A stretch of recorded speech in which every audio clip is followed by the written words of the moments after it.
Fala aí, fanático vascaíno, fanática vascaína, que alegria encontrar você aqui. Dia 15 de outubro de 2025, ótimo dia, hoje é dia de Vascão. Opa, chega de data FIFA, é hora de entrar em campo, de buscar a 9ª colocação do Campeonato Brasileiro. Vamos falar sobre a chegada com festa lá à capital cearense. Delegação com novidades, o time vai apresentar novidades logo mais, 9h30 da noite. As contas para o Vasco dar uma subida na tabela de classificação. Vou falar também sobre a RJ, recuperação judicial, tudo isso e muito mais agora. Então já deu o seu like? Boa, já comentou? Coisa linda. Já hypou o vídeo? Você vê o que é isso? Aparece a função hype para você? Então dá aquele hype aí também que ajuda demais para que o YouTube entregue para muitos vascaínos. Rumo a 230 mil. E hoje nós vamos bater na transmissão 230 mil. Vamos ultrapassar. Preciso falar agora sobre o Vasco da Gama, onde é que o Cruz Maltino vai jogar quando o São Januário estiver em reforma. E a tendência é que essa obra comece muito em breve. O Vasco conseguiu acordo para venda do potencial construtivo e deve embolsar em breve 500 milhões de reais. Algumas alternativas já têm sido estudadas pelo presidente Pedrinho. As mais naturais, Luso Brasileiro e Newton Santos. Embora exista a questão do Newton Santos com um gramado sintético. O Vasco ainda pode se fazer valer especificamente em alguns jogos do Maracanã, do Mané Garrincha e do Kleber Andrade em Cariacica, no Espírito Santo. Importante registrar que o Vasco ainda nem começou as obras no seu estádio, mas já foi procurado por alguns administradores de estádio oferecendo alternativas para o Cruz Maltino. A Arena Joinville e a Arena Amazônia são duas dessas possibilidades. Bom, recuperação judicial. Ontem, o Dantesco, do Expresso 1923, um grande abraço para ele, o cara que apura muito essa questão jurídica, que é um assunto que tem muitas implicações.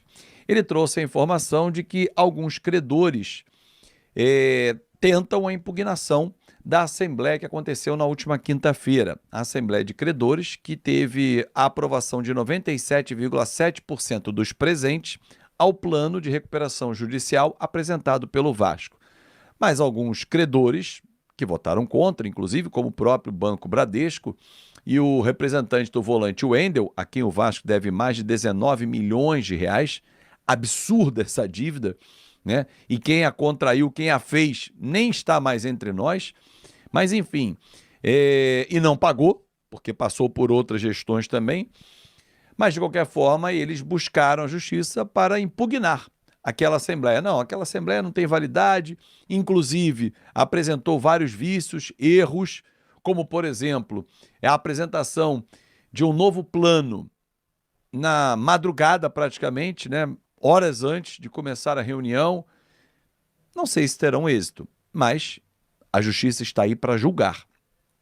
Inclusive, a juíza que acompanha esse caso determinou ao administrador judicial e ao Ministério Público que façam os seus pareceres para poder saber se o empréstimo que o Vasco quer, ele é necessário. O administrador judicial, uma outra notícia trazida pelo Dantesco também, já deu o parecer favorável, dizendo, olha, as receitas do Vasco não batem com as despesas, que são muito mais altas. Se não tiver esse aporte, realmente vai entrar numa erosão orçamentária, financeira. Bom,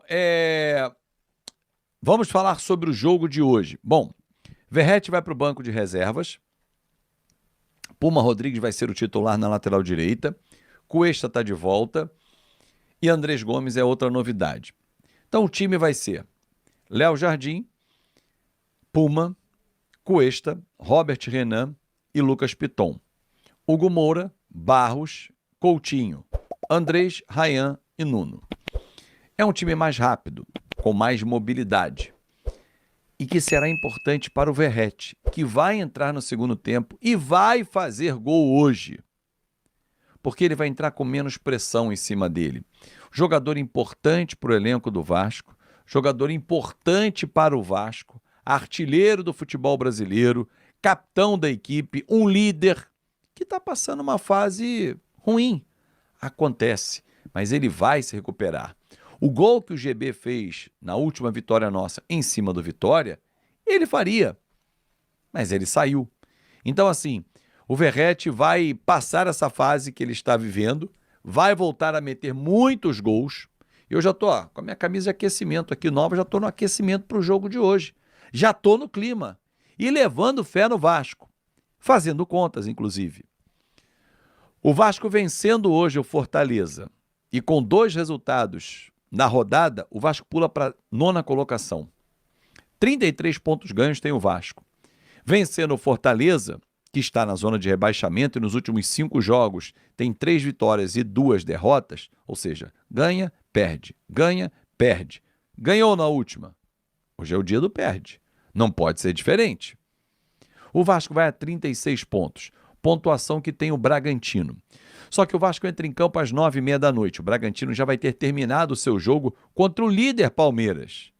Se o Palmeiras fizer o trabalho dele de casa, o dever de casa, e vencer, Bragantino estaciona. Vasco vencendo, qualquer que seja o placar, 1-0, 2-3, não importa. Qualquer placar, o Vasco empata em pontos, empata no número de vitórias e ultrapassa no saldo de gols, porque hoje 1 do Vasco contra -5 do Bragantino. Só que entre esses 2 times tem o Ceará. Ceará tem 34 pontos.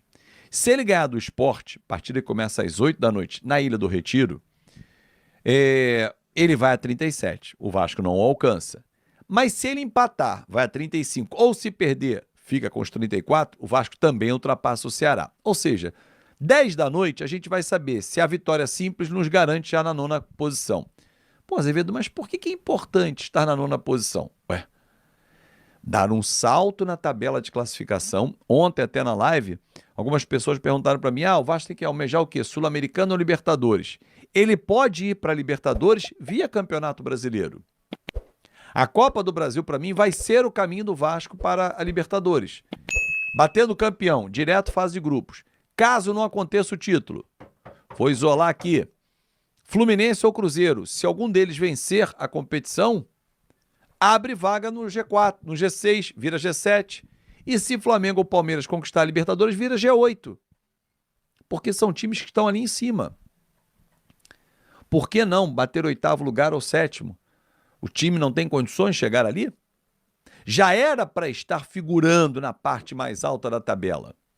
Não fossem resultados ridículos, como foi o empate com o Ceará em casa, a derrota para o Vitória fora de casa quando vencia por 1-0 com um jogador a mais. Só nessa brincadeira são mais 5 pontos. Estaríamos com 38. Ultrapassaríamos o Bragantino, estaríamos brigando ali com o São Paulo, colando no Fluminense. Mas não fizemos. Dá tempo de recuperar. Claro que dá tempo. Corrida difícil mas com um time hoje mais rápido, mais móvel, acho sim que o Vasco tem totais condições de vencer o Fortaleza. E aí pessoal, beleza? Não se esqueçam de se inscrever no canal, deixar o seu like e ativar o sininho das notificações.